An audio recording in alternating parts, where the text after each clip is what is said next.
করে দেয়। আর মোটা ভুরুগুলোকে আল্লাহ তাআলা যেভাবে বানিয়েছেন এভাবে তারা আর রাখে না, চুলগুলোকে এদিক থেকে আর ওদিক থেকে তুলে তুলে তুলে তুলে একে পতলা করে দেয়, একেবারে বারিক বানিয়ে দেয়। আর দেওয়ার পরে আয়না দেখে আর মুখটাকে ঝুঁকায় আর বলে এবার দেখতে জুত লাগছে। আগে জুত লাগছিল না, কারণ যেখানে চুল বেশি আছে এই জায়গাটা মোটা আছে, এই জায়গাটা পাতলা আছে, এটারই মতো পাতলা হলে বেশি ভালো লাগতো। তাহলে ভুল ধরছে কার? তো আল্লাহ রাব্বুল আলামিনের। আল্লাহ তুমি এত চ্যাপটা করে চুল কেন দিলে? যার কারণে আমাকে ইয়াতে গিয়ে বিউটি পার্লারে গিয়ে আমাকে উপরে নিয়ে আসতে হলো। রাসূলুল্লাহ বলছেন, কি বলছেন? লান আল্লাহ আলাল মুতাফাল্লিজাত ওয়াল মুতানাম্মিসাত, যে রমণী নিজের ভ্রুগুলোকে উপরে নেবে বিউটি পার্লারে গিয়ে, আল্লাহ তাআলা বলছেন তোমার উপরে লানত নাজিল হবে। এবার ও যদি বলে লানত হবে তো হবে, আমার ডিজাইনকে আমি ছাড়বো না, আমাকে দেখতে ভালো লাগছে, সুশ্রী লাগছে, লোকে দেখবে তো বলবে কি সুন্দর চেহারা আর কি সুন্দর মুখখানা লাগছে। তো যদি লোকের কাছে আমি প্রশংসা পাই আর আল্লাহ যদি লানত করে তো লানত তো বাকি মরার পরে। আর এখন জিন্দাতে লাভ কি? যে বাড়ি বিয়ে খেতে যাব 10 জন খালি তাকাবে আমার এই ভুরুর দিকে আর আমার চেহারার দিকে, তাহলে নগদ যেটা পেলাম লাভ সেটাকে ছাড়বো কেন আমি? তুমি যদি না ছাড়ো আর তুমি যদি কপালে লানত টেনে আনো তাহলে আমার কিছু বলার নেই। রাসূলুল্লাহর এটা বিধান, এই বিধানকে যারা মানবে না তারা নেতাকে মানবে না। আর নেতার আনুগত্য না করতে গেলে যে কোনো দিন নেতা যেমন দল থেকে তাড়িয়ে দেয়, তেমনি নবী করিম সাল্লাল্লাহু আলাইহি সাল্লাম যে কোনো দিন নয়, কিয়ামতের দিন তোমার মতো মানুষটাকে সোহকান হাদিসে লেখা আছে, চলে যাও এখান থেকে, চলে যাও, হেত হেত করে তাড়িয়ে দেওয়া হবে না, তোমার মতো মানুষকে এক বিন্দু পানি দান করা হবে না। তাহলে কি দুনিয়ার নিয়মগুলো কোথা থেকে এসেছে? আল্লাহ রাব্বুল আলামিনের নিয়ম থেকে এবং রাসূলুল্লাহর হাদিস থেকেই শিখেছে, আর শিখার পরে এগুলোকে তৈরি করেছে। অতএব নেতার প্রতি ভক্তি প্রদর্শন করতে হবে, মহাব্বত দেখাতে হবে, তা না হলে নেতা কোনোদিন হওয়া যায় না।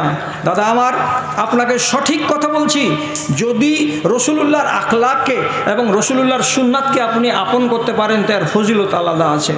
সুন্নাত মেনে চলতে গেলে ইজ্জত বেড়ে যায়। তো লম্বা চওড়া না করে আপনাকে একটা শর্টের ওপরে কথা শোনাচ্ছি। রাসূলুল্লাহ একবার মক্কা থেকে দেখলেন যে রেজাল্ট ভালো হচ্ছে না, ইমানদার লোকের সংখ্যা বাড়ছে না, তখন একবার ভাবলেন যে পার্শ্ববর্তী কোনো শহরে যাই, যে ওখানকার লোককে যদি একটুখানি বুঝিয়ে টুঝিয়ে দিনের ব্যাপারে একটু রাজি করতে পারি।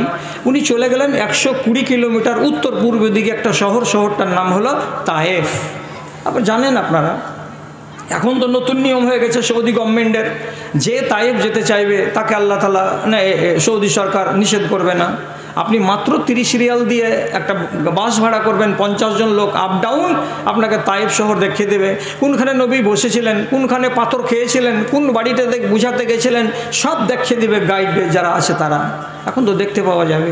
রাসূলুল্লাহ গেলেন তায়েফের মাটিতে, তাইফের মাটিতে গিয়ে বুঝালেন সাকিব গোত্রের 3 ভাইকে। প্রথম দিন বললেন 3 ভাই এমন অকথ্য ভাষা ব্যবহার করলো যে রাসূলুল্লাহ বললেন ঠিক আছে তোমরা আমাকে মানবে না, তো না মানতে গেলে তোমরা মানো নি এই কথাটা অন্যদেরকে বলিও না। আমি আর কাউকে গিয়ে যদি বুঝাতে পারি। এরা করলো কি, 3 ভাই সারাটা বেলার ভেতরে গোটা তায়েফ গ্রামের ভেতরে হুলিয়া করে দিল।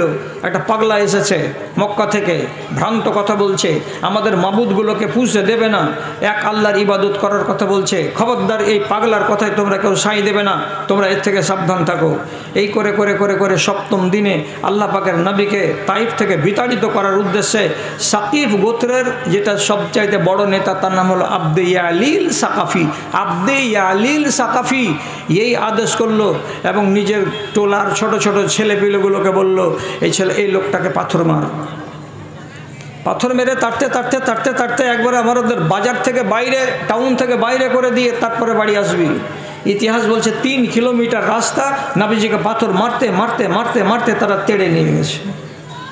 আল্লাহু আকবার।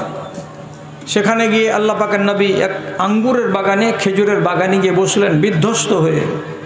সাথে ছিল গোলাম। পিঠে পাথর পড়েছে, মাথায় পড়েছে, পেটে পড়েছে, পায়ে পড়েছে। এইরকম বিধ্বস্ত মানুষটা ওই জায়গাতে বসে আছে। ওই বাগানের ভেতরে ওতবা আর ওতাইবা এই 2 জনদের বাগান। এরা মুশরিক, এদের বাড়ি মক্কা। এরা তখন ওদের চাকরকে বলছে, এই চাকর শুন, চাকরটার নাম হলো আদ্দাস। আদ্দাসকে বলছে, এই যে একগুচ্ছ খেজুর তোকে আঙ্গুর দিলাম, আঙ্গুরটি নে, আর নেয়ার পরে ওই যে আমাদের বাগানের কোনায় বসে আছে একটা লোক বিধ্বস্ত হয়ে মার খেয়ে পাথর খেয়ে, ওই লোকটাকে যে দে। মুশরিক হলেও মানবিকতা ছিল, আঙ্গুরটি দিয়ে বলল লোকটাকে খেতে দে, একটু শরীরে বল পাবে, একটু ভরসা তৈরি হবে, একটু পানি খাবে, যা দে। আদ্দাস করলো কি, ওই খেজুরের গুচ্ছা কটাকে একটা বাসনে করে নিয়ে এসে নবীজি বসে আছেন গমগীন হয়ে, ওই জায়গাতে তার সামনে রেখে দিয়ে বলছেন, হে বিদেশি, একটু খাও, ফলগুলো মুখে দাও, একটু শরীরে শক্তি হোক।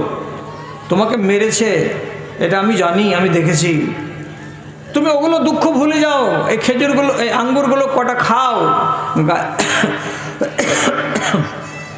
গায়ে বল হবে। রাসূলুল্লাহ বললেন, কথা ঠিক, খাই। একটা আঙ্গুরকে এমনি করে ছুটিয়ে মুখে দিতে যাওয়ার আগে উনি বলছেন বিসমিল্লাহ।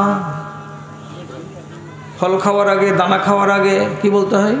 বিসমিল্লাহ, আল্লাহর নাম নিয়ে শুরু করছি। এ কথাটা যেমনি শুনতে পাওয়া সামনের খ্রিস্টান গোলাম, নাম কি তো আদ্দাস, যখনই শুনল এই লোকটা মক্কা থেকে এসেছে, খাওয়ার আগে বিসমিল্লাহ বলছে, তখনই সাথে সাথে বলছে হাজিহি কালেমাতুন লা ইয়াকুলুহা আহলু হাযাল বালাদে। আপনি খাওয়ার আগে যে শব্দটা ব্যবহার করলেন, এখানকার লোকেরা নিজের খাওয়া দাওয়ার আগে এমন শব্দ ব্যবহার করে না, এমনি মুখে দিয়ে দেয়, এমনি মুখে দিয়ে দেয়। বিসমিল্লাহ কথাটা এখানকার লোক ব্যবহার করে না, বলে না। রাসূলুল্লাহ শুনলেন, শোনার পরে তখন বলছে, তুমি তোমার বাড়ি কোথায়? তো বলছে আমার বাড়ি হলো নাইনাওয়া। আচ্ছা, তোমার বাড়ি নাইনাওয়া, যেখানে আমার ভাই ইউনুস আলাইহিস সালাতু ওয়াস সালামকে নবী হিসাবে প্রেরণ করা হয়েছিল, ওই নাইনাওয়া? এটা কত তো সত্য। নবী ইউনুসকে ইরাকের একটা টাউন, তার নাম হলো নাইনাওয়া, সে নাইনাওয়া শহরে পাঠানো হয়েছিল। তো রাসূলুল্লাহ যখন ওকে বলছে তোমার গ্রামের নাম কি, বলে নাইনাওয়া, তখন রাসূল ওকে জবাব দিয়ে বলছেন ওই নাইনাওয়া, যেই নাইনাওয়াতে আমার ভাই নবী ইউনুস আলাইহিস সালাতু ওয়াস সালামকে আল্লাহ তাআলা প্রেরণ করেছিলেন নবী হিসাবে। মুস্কিম হেসে আদ্দাস তখন বলছেন, জি জি জি জি জি, ওই গ্রাম, ওই নাইনাওয়া গ্রামের আমার বাড়ি। তা আপনি কেমন করে চিনলেন আমাদের নবী ইউনুস আলাইহিস সালাতু ওয়াস সালামকে? উনি তো অনেক দিন আগে গত হয়ে গেছেন। তখন নবীজি বলছেন, তুমি জানো আল আম্বিয়া ও বানুল আল্লাহতে, আম্বিয়ারা কি হয়, একে অপরের সঙ্গে তাদের রিশতা হলো ভাই ভাই। বাপের দিক দিয়ে আমরা সবাই এক, আর মায়ের দিক দিয়ে আমরা সবাই আলাদা। বাপ হলেন কে? তো আদম। আর এদিক দিয়ে তিনি বলছেন বাপের সূত্রে সবাই আমরা এক, ওই ভাই হলাম। আর ওর মা আলাদা, আমার মা আলাদা, এই জন্য বলছি তিনি আমার ভাই। ভাইকে আমি কি দিয়ে জানলাম? আমাকে আল্লাহ রাব্বুল আলামিন নাইনাওয়া শহর সম্পর্কে এবং ইউনুস আলাইহিস সালাতু ওয়াস সালাম সম্পর্কে কোরআনে খবর দিয়েছেন, তা থেকে জানি ইউনুস হলেন একজন নবী। তো আদ্দাস বলছে ওইটা আমাদের নবী। তখন রাসূলুল্লাহ বলছেন, আরে তুমি তাহলে নবী ইউনুসের উম্মত? আরে হ্যাঁ। এতটুকু কথা দুজনে আদান প্রদান হলো। আর আদান প্রদান হওয়ার পরে এইবার যে এই বাক্যটা হয়ে গেল যে কথা আপনি বলছেন এটা তো এই দেশের লোক বলে না, তখন নবীজি বলছেন আনা নবিয়ুন। ইউনুস আলাইহিস সালাতু ওয়াস সালাম যেমন একজন নবী, তেমনি আমি একজন নবী। আমাকে আল্লাহ তাআলা শেষ নবী হিসাবে মক্কাতে পাঠিয়েছেন। আমি নবুয়তির পেগাম নিয়ে এখানে এসেছিলাম তায়েফের মানুষকে বুঝাতে, কিন্তু তায়েফের লোকেরা আমাকে চিনতে না পেরে পাথর মেরে মেরে আমাকে আক্রান্ত করেছে। যখন শুনে নিলেন যে আপনি নবী, তখন এর দিলের ভেতরটা এমন হয়ে বদলে গেল। ইতিহাসের ভেতরে নির্ভরযোগ্য কিতাবের নাম হচ্ছে সিরাতে ইবনে হিশাম। উনি লিখছেন আকাব্বা আলাইহে বা ওয়াজায়াদাহু আলা ইয়াদিহি, সাথে সাথে এই আদ্দাস নবীজির খাওয়া অবস্থাতে মাথাটাকে ঝুঁকিয়ে দিল এবং তার রানের উপরে হাত দুটাকে এমনি করে রেখে দিল। আর দেওয়ার পরে বলছে বায়ানি আলা তাআতিকা, হে আল্লাহ পাকের রাসূল, আপনি যে ধর্ম নিয়ে এসেছেন, আপনি যে একজন নবী হলেন, আপনার হাতে হাত দিয়ে আপনার দিনকে আমি কবুল করব, আপনি আমাকে আপনার দিনে নিয়ে নেন।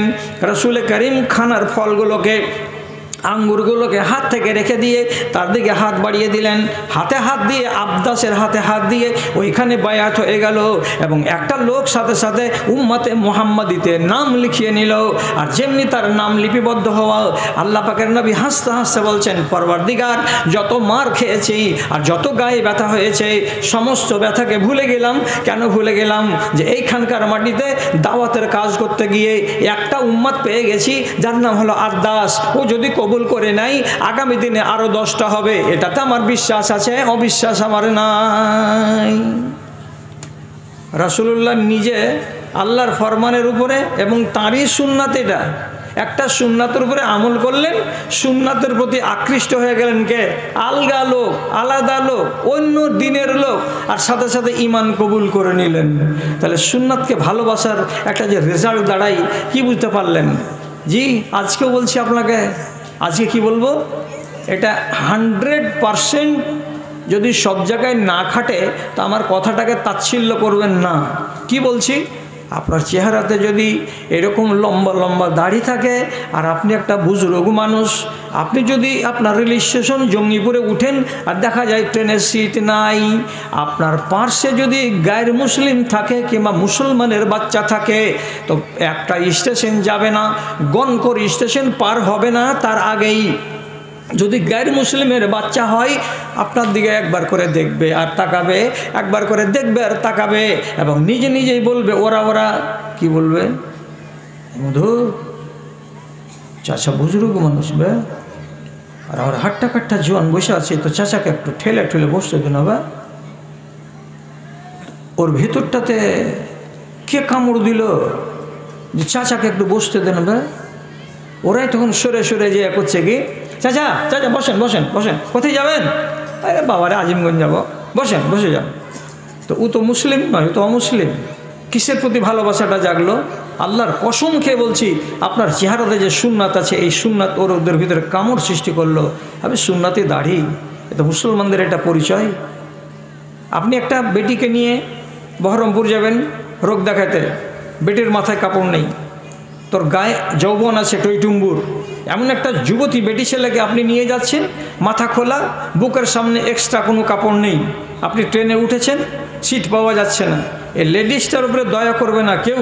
এই মেয়ে ছেলে বুঝতে পাওনি, এখানে বসো না, করবে না। আবার ওই জায়গাতে একটা বোরকা পরিহিতা মেয়েকে নিয়ে যান, কালো বোরখায় যদি একটা মেয়ে ছেলে দাঁড়িয়ে থাকে ভিড়ের মধ্যে, 2টা স্টেশন যাবে না, পার্শ্বেকার লোকেরা বলবে, নিজে নিজেই খালি বলা বলি করবে, একটু হোটলে হবে না রে, এটা মেয়ে ছেলে একটা দাঁড়িয়ে আছে রে, মেয়ে ছেলে একটু বসতে দেবে না, ওরকম হবে না, দেখ না। ওরাই জায়গা করে দিয়ে হঠাৎ করে বলবে, কাকি এখানে বসেন, এখানে বসে যান, আপনি কোথায় যাবেন? আজিমগঞ্জ যাবো, বসে যান। তো তোর ভিতরে কে কামড় তৈরি করলো যে তুই এই মেয়ে ছেলেটাকে বসতে দিতে বলছিস? তোর তো কেউ নয়। কে দিল বলতে আল্লাহর বিধানের প্রতি ভালোবাসা দিল। কোরআনে আল্লাহ তাআলা বলছেন, তুমি যখন বাড়ি থেকে বেরিয়ে যাবে তখন তোমার আবরণে তুমি আবদ্ধ করে নিয়ে তারপরে বাইরে যাবে, তোমার মাথাটা খোলা থাকবে না, তোমার চেহারাটা খোলা থাকবে না। তাহলে তুমি কি হলে? আল্লাহ এবং তার রাসূলের প্রতি শ্রদ্ধাশীল হলে। আর তুমি যদি আল্লাহর নিয়মকে মানো, আল্লাহর নবীজির নিয়মগুলোকে মানো, তোমার ইজ্জত আল্লাহ রাব্বুল আলামিন দুনিয়াতে বাড়িয়ে দেবেন। এই জন্য এই টান তৈরি হয়ে যায় কার ভেতরে? মুসলমানের ভেতরে এবং গায়ের মুসলমানের ভেতরেই। হাজার ভিড় হতে গেলেও একটা পর্দা মেয়ে ছেলে দাঁড়িয়ে যায় না। মানো তো মানো, না হয় পা দিয়ে সানো, আমার করার কি আছে? সুন্নাতকে ভালোবাসার ব্যাপারে আপনাকে কথাগুলো আপনি বলছিলাম। সুন্নাতকে কত ভালোবাসে, রাসূলুল্লাহকে লোকেরা কত ভালোবাসে। মানুষের সীমানাকে বাদ দিয়ে আপনাকে মানুষের সীমানার বাইরে নিয়ে যাচ্ছি। এইবার কোথায় নিয়ে যাব? জড় পদার্থের কাছে নিয়ে যাব। জড় পদার্থ বলতে কি? গাছ গাছড়া, পাহাড় পর্বত, এগুলো হচ্ছে জড় পদার্থ। কথা শুনেন এইবার, সহি হাদিস আপনাকে বলি। যখন মদিনা মসজিদ নির্মাণ হলো, তখন খেজুরের গাছকে কেটে কেটে জায়গাটাকে পরিষ্কার করে তারপরে মসজিদ নির্মাণ হলো। খেজুরের গাছগুলোকে গোড়া থেকে মাটির তল থেকে উপড়িয়ে ফেলা সম্ভব হয়নি। সব গোড়া থেকে কাটা কাটা খেজুরের গাছ ছিল। একটা গোড়াগুলো এরকম চ্যাপ্টা চ্যাপ্টা হয়ে আছে, প্লেন করে কাটা আছে। তো রসুলুল্লাহ যখন খুতবা দিতে খাড়ো হতেন, তখন ওই জায়গাতে সেদিনকার মতো মিম্বার ছিল না। কথা বুঝেন? মিম্বার ছিল না। তখন রসুল কি করতেন? ওই কাটা খেজুরের গোড়ালিটার উপরে দাঁড়িয়ে লোকেদের সামনে তিনি জুমার খুতবা দিতেন। ওয়াকানা ইয়াখতুবু আলা জিজঈ নাখলাতিন, খেজুরের কাটা গাছের গুড়ির উপরে দাঁড়িয়ে দাঁড়িয়ে তিনি খুতবা দিতেন।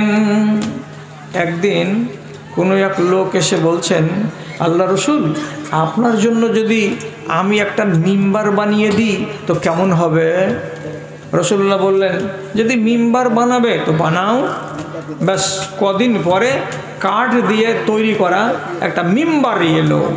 মিম্বারটা যখন এলো তখন ঠিক মাঝখানে তাকে রেখে দিয়ে এইবার রসুলুল্লাহ ওই গাছের গুড়ির উপরে না দাঁড়িয়ে দাঁড়িয়ে গেলেন মিম্বারের উপরে 3 নম্বর স্তরে পা দিয়ে শুরু করলেন জুমার খুতবা। ইন্নাল হামদুলিল্লাহ নাহমাদুহু ওয়া নাস্তাঈনুহু ওয়া নাস্তাগফিরুহু। রসুলুল্লাহ খুতবা শুরু করেছেন। ঠিক এইরকম মুহূর্তে গুনগুন গুনগুন করে কান্নার আওয়াজ ভেসে উঠল। লোকের একবার ডান দিকে দেখছে, একবার বাম দিকে দেখে বলছে, কে জি?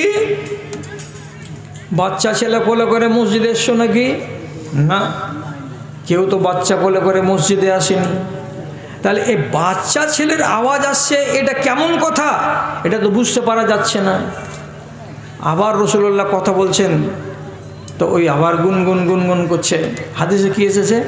লাহু হানিনু কাহানিনিল এবেলে, উটের গোড়া থেকে তার বাচ্চাকে যদি সরিয়ে দেওয়া যায়, উটের গোড়া থেকে তার দুধের বাচ্চাটাকে যদি দূরে আড়ালে কেউ করে দেয়, তো উট যেমন করে কান্না করে, ঠিক সেই রকমই উটের কান্নার মতো আওয়াজ পাওয়া যাচ্ছে। রসুল্লাহ কিন্তু বুঝে নিয়েছেন ব্যাপার গোলমাল। কান্নার আওয়াজ কোথা থেকে আসছে? এই খেজুরের গাছের গুড়ি থেকে আসছে, কাটা তন থেকে আসছে। তখন আল্লাহ পাকের নবী কী করলেন? এই মিম্বার থেকে নেমে গেলেন, 3 হাত দূরে চলে গেলেন। যাওয়ার পরে সহি হাদিস, ফাহাতা জানাহু, গেলেন, গিয়ে ওই খেজুরের টনাটাকে, গোড়ালিটাকে 2 হাত দিয়ে এইরকম করে ধরলেন। আর ধরার পরে রসুল্লাহ মুখে মুখে কি যেন বলতে লাগলেন, কি যেন বলতে লাগলেন। ও গুড়ি, তুমি চুপে যাও, বেশি কান্নাকাটি করিও না। এতদিন মিম্বার ছিল না বলে তোমার উপরে পা দিয়ে আমি খুতবা দিচ্ছিলাম, এখন সুন্নতি তরিকায় মিম্বার চলে এসেছে, মিম্বারের উপরে খুতবা দিচ্ছি, তুমি কান্নাকাটি করিও না। হাদিস কি বলছে? ফালাউলাম আহজানাহু, আমি যদি ওই গুড়িটাকে গিয়ে এইরকম করে ধরে তাসাল্লি না দিতাম, লাহান্না ইলা ইয়াউমিল কিয়ামাতে, তাহলে গাছের গুড়িটা কিয়ামত পর্যন্ত গুনগুন গুনগুন গুনগুন করে কাঁদতেই থাকতো। যত মানুষ আসতো সবাই শুনতো খেজুরের গাছের গুড়িটা কান্না করতে আছে, কিন্তু রসুলুল্লাহ জীবনের মতো তার কান্নাকে বন্ধ করে দিলেন প্যার দিয়ে, মোহাব্বত দিয়ে। কেন বললাম হাদিসটা? কেন বললাম? একটা খেজুরের গাছের গোড়া, রসুলুল্লাহ আমার গোড়া থেকে দূরে হয়ে যাবে, এটা তাকে পছন্দ নয়। আপনি আমার উপরে পা রেখে খুতবা দিচ্ছিলেন, তো আমার প্রাণ জুড়িয়ে যাচ্ছিল, আর আপনার কাছ থেকে আমি দূরে হয়ে গেলাম, আপনি আমার কাছ থেকে দূরে হয়ে গেলেন। এই বিচ্ছেদ আর এই বিরহ তার সহ্য হলো না, অথচ সে একটা গাছ। আর এতখানি যদি মোহাব্বত আর এতখানি যদি ভক্তি দেখাতে পারে একটা জড় পদার্থ, তাহলে তার তুলনায় আমরা জ্ঞানীগুণী মানুষ, আমাকে কতটা ভক্তি আর কতটা শ্রদ্ধা আল্লাহ পাকের নবীকে দেখাতে হবে, আপনি নিজে আন্দাজ করে বলুন তো। পরিস্থিতিটা কি দাঁড়াচ্ছে আজকের দিনে? রসুলুল্লাহর যেগুলো সুন্নাত, যেগুলো কথা, সেগুলো আজকের জমানার মানুষ, রাগ করিয়েন না, রাগ করিয়েন না, আপনারা আমার জাত ভাই, আপনারা আমার ভাই, শেরশাবাদী কওম, আপনারা আহলে হাদিসের বাচ্চা, আপনাদের উপরে আমার কোনো আক্রোশ নেই, কিন্তু ব্যথাই বলছি কথা যে আপনারা আল্লাহ পাকের রসুলের সুন্নাতকে সবাই বুড়ো আঙুল দেখাচ্ছেন। বিশ্বাস হয়? একটা সুন্নাত হলো কি বিবাহ। রাসূলুল্লাহ বলছেন বিবাহ আমার সুন্নাত, এবং আল্লাহ তাআলা কোরআন মাজিদের ভেতরে বলেছেন পৃথিবীতে আমি যত নবী পাঠিয়েছি সমস্ত নবীর স্ত্রী ছিল এবং তাদের কি ছিল, বাল বাচ্চা ছিল। সব নবী, কেউ পেয়েছে 80 বছর বয়সের ছেলে, নবী ইব্রাহিম, কেউ পেয়েছে 70 বছর বয়স বৃদ্ধ বয়সে ছেলে, সে হচ্ছেন হযরতে জাকারিয়া। কিন্তু ছেলে পিলে বাল বাচ্চা সব নবীরই ছিল, শুধু শুধু হযরতে ইয়াহইয়া আলাইহিস সালাম বিবাহ করেননি এবং হযরতে ঈসা আলাইহিস সালাম বিবাহ করেননি, বাকি সমস্ত নবী বিবাহ করেছেন। বিবাহটা কি? রাসূলুল্লাহর সুন্নাত। তাহলে রাসূলের যদি বিবাহ করাটা সুন্নাত হয়, তো তিনি যেভাবে আমাকে বিবাহ করতে বলেছেন সেভাবে করলে সুন্নাত হবে, আর তিনি যেভাবে বলেননি সেভাবে বিবাহ করতে গেলে এটা সুন্নতি বিবাহ হবে না। এটা তো ঠিক, এত গোলমাল আছে কিছু? কোনো গোলমাল নেই। তাহলে আমি আপনাকে বলছি, আপনাকে মানে কি, আপনি আমার সামনে আছেন বলে আপনাকে বলছি, বলাটা আপনার মতো সকল মুসলমান জাতিকে বলছি, আমার পশ্চিমবাংলার সমস্ত ভাই বেরাদারকে বলছি, এটা একাই আপনাকে বলি না আমি। কি কথা? পহিলা তরিকা, যেমন বউ দেখার বিষয়টা আছে। রাসূলুল্লাহ বলেছেন যাকে বিয়ে করবে তাকে তুমি দেখে নাও। কাকে বলেছেন? যে বিবাহ করবে সে যেন পাত্রীকে দেখে নেয়, কিন্তু বললেন কাকে? যে বিবাহ করবে তাকে। এবার আপনি ইনসাফ করে বলেন, আপনি নিজে গেলেন বউ দেখতে, আপনি কে? ওই যে আমি ছেলের বাবা, আপনার সাথে এই দুটাকে, এটা আমার বড় জামাই, আর এই বাম দিকেটা এটা কে? ওই যে আমার এটা বন্ধু, একসাথে বসে বসে চকে চাটা খাই, একে নিয়ে আসলাম।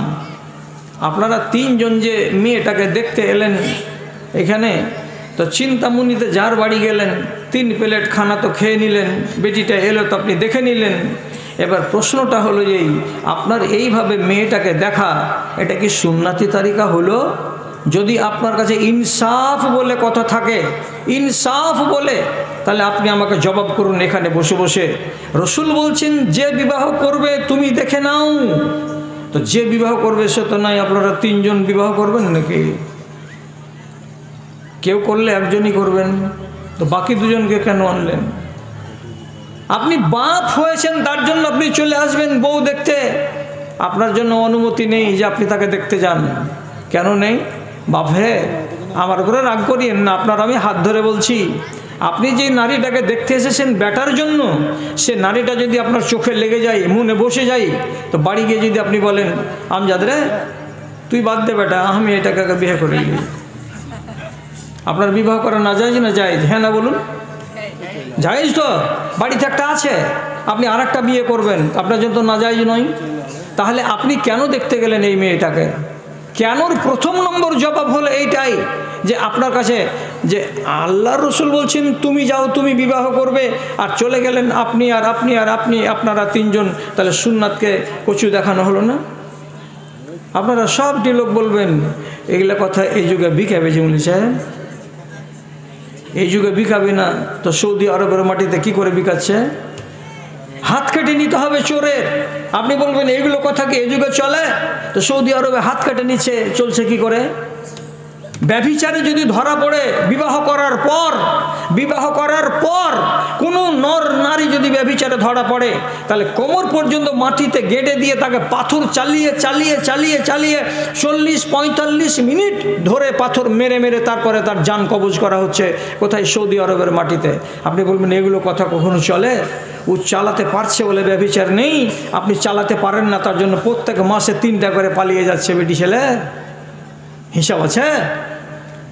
অথচ রাসূলুল্লাহ বলছেন আমার কথাটা যদি তোমাদেরকে মানতে কষ্ট হয় তাহলে জানতে হবে তোমার ঈমান ড্যামেজ আছে, আর আমার কথাটাকে যদি তোমার মানতে মোহাব্বত লাগে তাহলে জানতে হবে তোমার ঈমান জাগ্রত হয়ে আছে। রাসূল কি বলেছেন? খায়রুন নিকাহে বারাকাতান আইসারহু, যে বিবাহতে যত কম খরচ করা হবে সে বিবাহতে তত বেশি বরকত দেওয়া হবে। যে বিবাহতে যত কম খরচ করা যাবে, যত কম খরচ হবে, তত ওই বিবাহতে নবীজি বলছেন বরকত হবে। আপনাকে এবার বলি, আপনি আপনার নিজের ছেলের বিয়ে লাগালেন, ছেলে যখন বিয়ে করতে গেল তো 4খানা বোলেরো নিল, আর 1খানা বোলেরোকে ফুল দিয়ে ড্রেসিং করে সুন্দর ডিজাইন করে নিয়ে তাতে চড়ে গেল বিবাহ করতে। ছেলে কি করে, দিল্লিতে পাইলিংয়ের কাজ করে। কতটি টাকা পায়? তো মাসে 30,000 টাকা করে পায়। খাওয়া দাওয়া করে 20,000 টাকা বাঁচে। 3 20 60,000 টাকা 3 মাস পরে এনেছে। আর আনার পরে ছেলে বিবাহ করতে বসেছে কেমন করে, বউটাকে যে নিয়ে আসবে তো ফুলের সজ্জায় সজ্জিত করে সে গাড়িতে নিয়ে আসবে। এই খেপা, ভুটভুটিতে তোর বহু আসলে বহু নাপাক হয়ে যাবে। যদি টোটোতে করে বউটাকে আনা যায় তো বউটা ক্ষয় হয়ে যাবে। তুমি কেন করতে গেলে এত 4,000 টাকার ডেকোরেশন চার্জ দিয়ে একটা মেয়েকে নিয়ে আসবে শ্বশুরের বাড়ি থেকে? তাহলে তোমাকে আদবের সাথে জিজ্ঞেস করে বলছি, এই মেয়ে ছেলেটি কি তোমার বাড়িতে এরকম ফুলের রানী করে রাখতে পারবে? পারবে না তো। এদিন তোমার বাড়ি থেকে মার বাড়ি যাবে, আর মায়ের বাড়ি থেকে তারপরে 3 দিন পরে যেমনি তোমার বাড়িতে আসবে, তোমার মাই বলবে গোবরখানি তুললি গে বাবিয়া। গোবর যদি তোমার বাড়িওয়ালি না তোলে তো তোমার বাড়িওয়ালিকে শুধু এমনি করে খুঁতাইবে কে? তো তোমার মা। তোমার ওই স্ত্রীটাকে গোবর ঘাঁটতে হবে, তুমি তো জানো। তাহলে তাকে ফুল সাজানো গাড়ি দিয়ে নিয়ে আসলে কেন? তুমি কি মনমোহন সিংয়ের ভাগনা? বিচার করা উচিত ছিল যে আমি এই টাকাটা কোথায় লাগাচ্ছি। রাসূলুল্লাহ বলছেন যত কম খরচ করবে তত তোমার বরকত আছে। আর এটাই হলো সুন্নতি তারিকা। একটা মেয়ে ছেলে রসুলের মজলিসে এসে বলছে, একবারে সরাসরি সহিহ হাদিস, রসুল আমার জানটা আপনাকে আমি দান করে দিলাম, আপনি আমাকে নিয়ে বাড়ি চলেন। আমি আমার দেহটা আপনাকে দান করে দিলাম। ওয়াহাবতু লাকা নাফসি, আমার দেহ আপনাকে দান করে দিলাম। তো রসুলুল্লাহকে আল্লাহ তাআলা পাওয়ার দিয়েছেন কতটা? কোনো নারী যদি সে নিজেকে উৎসর্গ করে দেয় যে আপনাকে আমি নিজের দেহ দান করে দিলাম, আর রসুল যদি এটাকে হেবা আর দান হিসাবে গ্রহণ করে তো জায়েজ আছে। কিন্তু তথাপি নবীজি বলছেন আমার প্রয়োজন নাই, আমি তোমাকে দান হিসাবে নেব না। তখন এক সাহাবী তৎক্ষণাৎ বলছে, ইন্নালি বেহা হাজা ইল্লাম তাকুন বেহা হাজা।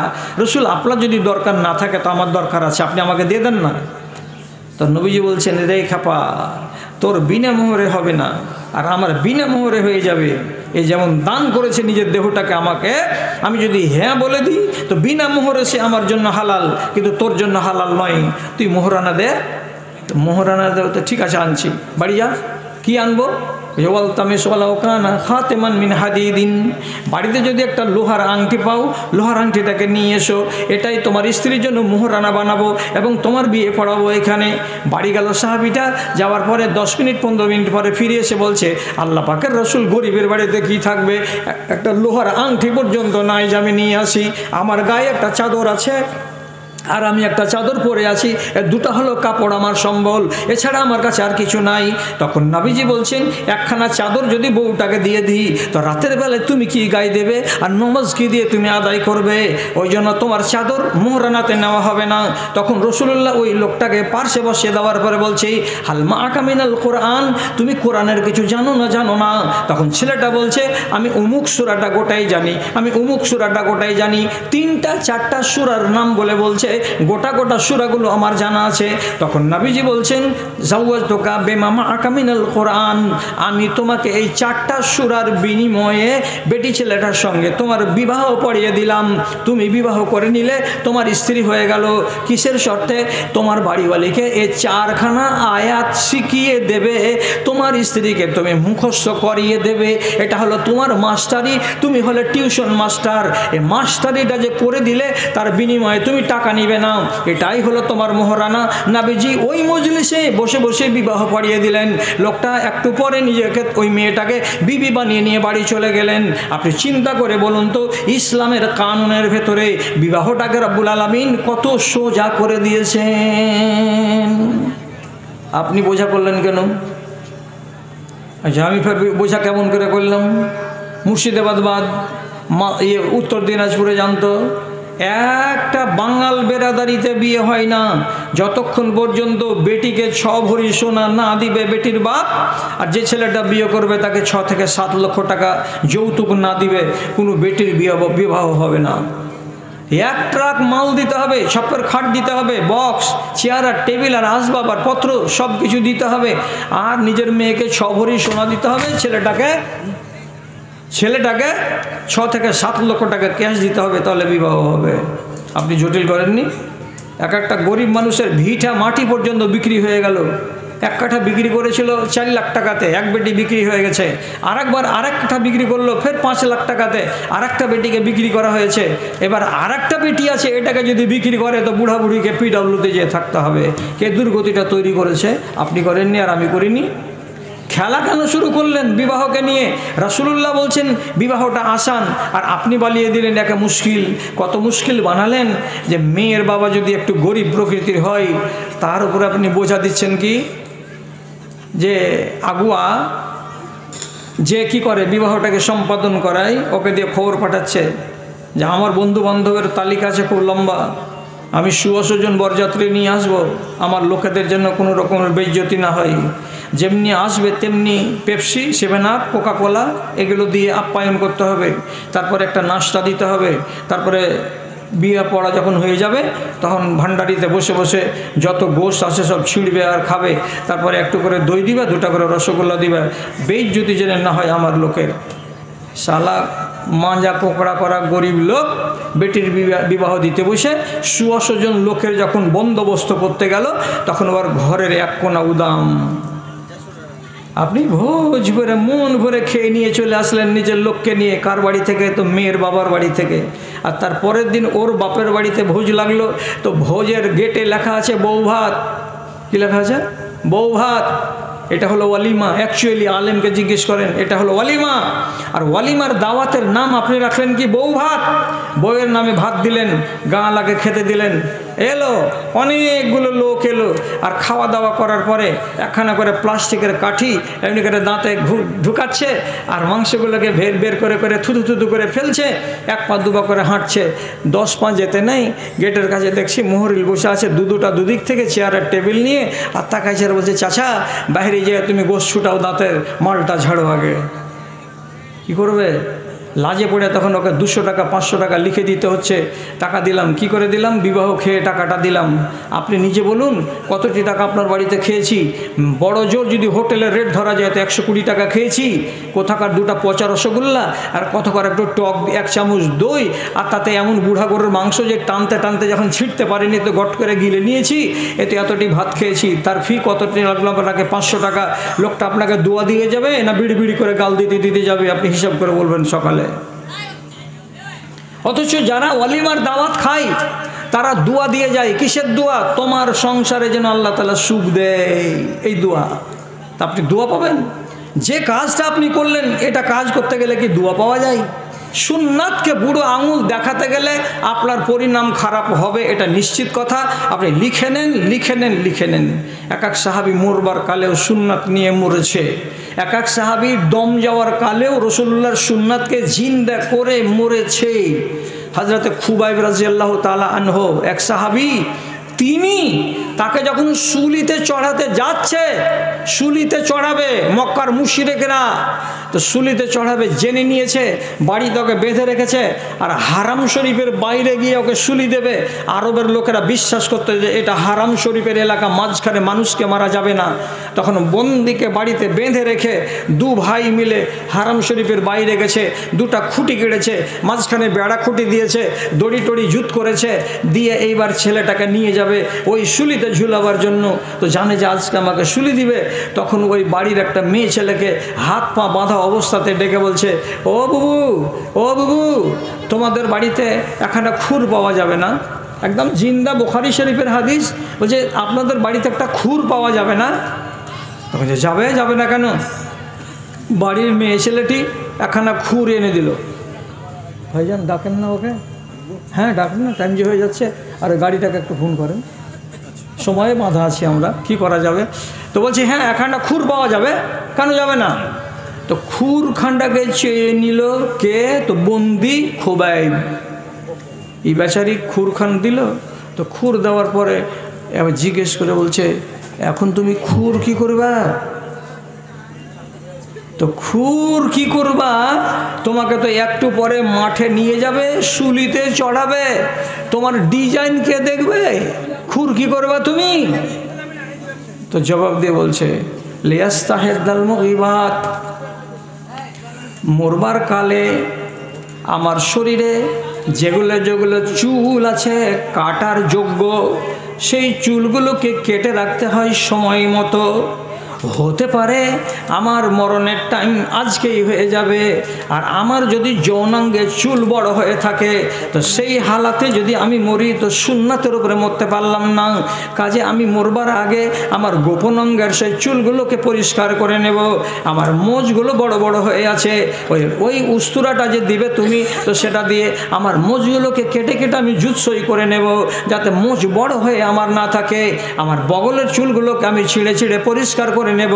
কেন যে মরবার কালে এগুলো সুন্নাতকে আমি ঠিক করে আঁকড়ে ধরে তারপরে আমি শুলিতে ঝুলবো, যাতে করে কিয়ামতের দিন জোর গলাতে বলতে পারি, হে আল্লাহ পাকের নবী, এই যে দেখুন আমি মোচ কাটা অবস্থাতে মরেছিলাম, হে আল্লাহ পাকের নবী আপনার সুন্নাতকে ভালোবেসে আমার গোপন অঙ্গের চুলগুলোকে কেটে পরিষ্কার করে আমি মরেছিলাম। মরবার কালে আমি সুন্নাতের উল্টো মরণ মরব না, এই জন্য মরবার কালে তিনি কি করেছিলেন, খুর চেয়ে নিয়েছিলেন। সব পরিষ্কার করে তারপরে গেল কোথায়, শুলিতে চড়তে। শুলিতে চড়ল গেল, আর এরা শুলিতে চড়িয়েই দিল। তাহলে আপনি নিজে নিজে একবার চিন্তা করে দেখুন তো, যে এই মানুষটার ভেতরে রাসূলুল্লাহর ফরমানকে মানার মানসিকতাটা কত পরিমাণে আল্লাহ তাআলা দিয়েছিলেন, আন্দাজ করে দেখুন তো। আহারে, এই রকমের যদি নেক জজবা আমাদের ভেতরে তৈরি হয়, তাহলে কি আর ইসলামী সমাজের হাল এই বেহাল হয়? এই হাল আর বেহাল হতো না। কঠিন অবস্থা। কওমের এই বদহাল দেখে মনে লাগে কত ব্যথা, কওমের এই বদহাল দেখে মনে লাগে কত ব্যথা। রাত আর দিন সুপথে ডেকেছি, কেউ তো শুনেনি কথা রে, কেউ তো শুনেনি কথা। ভাই বলে এদের পরিচয় দিতে মাথা হেঁটে হয় লাজে। হৃদয় ভরে দাও ইমানি আলোতে, সাজায়ে নতুন সাজে, সাজায়ে নতুন সাজে। এলে কেন হেথা যেতে হবে কোথা, এলে কেন হেথা যেতে হবে কোথা। কেউ তো ভাবে না বসে খাওয়ার দাওয়া চাওয়ার পাওয়া, মাতাল দুনিয়া রসে এরা, মাতাল দুনিয়া রসে। সুমতি এদের ফিরাও দয়াময়, সুমতি এদের ফিরাও দয়াময়। মিল দাও কথা ও কাজে, হৃদয় ভরে দাও ইমানি আলোতে, সাজায়ে নতুন সাজে, সাজায়ে নতুন সাজে। ওলমারা বলতে কম করে না। 52টি জুমার খুতবাতে শুধু এই করো আর এই করিও না, এই করো আর এই করিও না, এইগুলোই বলছে। তারপরে কওমের হালাতটা কি, চায়ের দোকানে বসে থাকবেন, অচেনা লোক যদি দোকানে যায় তো সালাম দিতে ভয় পায়। কেন সালাম দিতে ভয় পায়? মনে হয় না যে এই লোকটি মুসলমান, মনে লাগে না দেখতে। এটা তো বাস্তব ফিগার। তাহলে আমরা আছি কোনখানে? আমাদের অবস্থা খুবই শোচনীয় বর্তমান জমানায়। যাই হোক, কথা আর আমি বাড়াচ্ছি না। হযরত হুযায়ফা বিন ইয়ামান এই মাদিয়ান শহরের গভর্নর, একদিন দেশ টোলা বেড়াতে বেরিয়েছেন, ময়দানের দিকে গেছেন, খানা খাবার টাইম হলো, খানা খেতে বসেছেন। তো হাত থেকে একখানা মাংসের টুকরা মুখ থেকে ছুটে জমিনে পড়ে গেল। যেমনি জমিনে পড়ে যাওয়া, উনি করলেন কি, ওই মাংসের টুকরাটাকে উঠিয়ে নিয়ে এমনি করে মুছে মুছে আবার দাঁত দিয়ে কামড়ে ওই মাংসটাকে খেয়ে নিলেন। তো হলোটা কি, ওইখান করে যত লোক দেহাতি ছিল, যত কৃষক লোকেরা ছিল, গভর্নরকে দেখার জন্য গাছতলাতে জমা হয়েছিল। ওরা তখন এক অপরে চিমটি কাটাকাটি করে বলছে, হ্যাঁ এটা গভর্নর কেন, ওই যে মাংসখান মুখ থেকে পড়ে গেল, তো ওই মাংসখানকে ফের কুড়িয়ে খেয়ে নিল, মাংসখানে ধুলাবালি লেগে গেল। ওর মতন গভর্নর হয়ে, এত উঁচু পদের লোক হয়ে কখনো পড়া জিনিসকে কেউ খায়? তখন হুযায়ফা বিন ইয়ামানকে তার সঙ্গী ডান দিক থেকে কানে কানে বলছে, হযরত আপনি এটা কাজ করিয়েন না, এটা কাজ করতে গেলে আপনার বদনাম হচ্ছে যে আপনি পড়া জিনিসকে জমিন থেকে উঠিয়ে খেয়ে নিচ্ছেন। তা আমাদের নামে একটা মেসেজ যাচ্ছে এদের কাছে, কি এরা শালা খুব খাব্বাস জাতি, যা পড়ে যেছে সে জিনিসকে ছাড়ে না, উঠিয়ে খেয়ে নিচ্ছে, তো খারাপ মেসেজ যাবে ওদের কাছে, এতে কাজ করবেন কেন? তখন হুযায়ফা বিন ইয়ামান সাথে সাথে সব লোকটিকে শুনিয়ে বলছে, আতরক সুন্নাত হাবিবি লিহাউলাইল হুমকা, আমি কি এই সব বেকুবদের কারণেই আমার হাবিব নবী মুহাম্মাদের সুন্নাতকে জলাঞ্জলি দিয়ে দিব?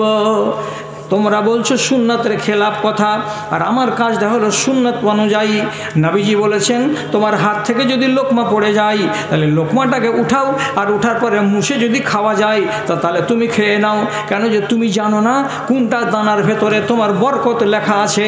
সুতরাং নবী বলেছেন আমাকে পড়া জিনিস উঠিয়ে খেয়ে নিতে, এটা আমি করব, এটা আমার সুন্নাত। আর লোকগুলো ক্রিটিসাইজ করবে তার জন্য ছেড়ে দেব, তা আমি মূর্খদেরকে রাজি করব না, আমার নেতা নবী মুহাম্মদকে রাজি করব। কি ইমানের পাটা! অনেক কথা, কিন্তু দুঃখের সাথে বলি, দুঃখের সাথে বলছি, না বললে কি বলবো। আছি 5 দিন থেকে বাইরে। তারপরে আজকে বেলা 10টার সময় আমার একটা 5 বছরের পোতা বাথরুমে পড়ে গেছে, যাওয়ার পরে মাথাটা খুব খারাপ অবস্থাতে আছে। বাচ্চা এখন ঘায়েল হয়ে বাড়িতে আছে, প্রাথমিক ট্রিটমেন্টটা হয়েছে। সারা রাতে সিটি স্ক্যান হবে না বলে বাড়িতে বেটা আর বউ নিয়ে বসে আছে। আমাকে বারবার ডাক পাচ্ছে। আর এমনিতে আমি বয়স্ক মানুষ, লোকেদের কাছে আমি রিকোয়েস্ট করি আপনারা আমাকে বেশি রাত পর্যন্ত ব্যবহার করবেন না। আর আমাকে যদি বেশি ব্যবহার করবেন তো ঘন্টা, সোয়া ঘন্টা, 1.5 ঘন্টাই ব্যবহার করবেন, এর বেশি আমার ভেতরে যোগ্যতা নেই, কেন যে বয়স হয়েছে আমার। তা আমি আমার বড় ভাই, আমার শ্রদ্ধেয় বড় ভাইজানের সাথে আলোচনা করেছি, আমাকে এখন চলে যেতে হবে। আমি জঙ্গিপুর স্টেশনে গিয়ে ট্রেন ধরে আমি বাড়ি যাব। তো এখন ঘড়িতে বাজছে 12:30। তো খুব বেশি হাতে টাইম নেই, এই কয়েকটা মিনিট আপনাদের কাছে আছি। আপনাদের কাছে আমার শেষ নিবেদন, আবেদন, মাদ্রাসা এলাকাতে খুলে রেখেছেন, এটা আপনার ইমানের এটা মিনার। এই ইমানের মিনারকে আপনি যদি কায়েম রাখতে চান তাহলে আপনাকে হালাল উপার্জন থেকে কিছু টাকা উৎসর্গ করতে হবে এই মাদ্রাসাকে। সুতরাং কোন ভাইজান এমন আছেন যে আপনি নিজের ইচ্ছাতে 100, 500, 1000 এই আমাকে দেওয়ার জন্য একটু চটপট তৈরি হন, খুব চটপট তৈরি হন। আমি বেশিক্ষণ নেই, কারণ যে সময় নিয়ে আমাকে যেতে হবে।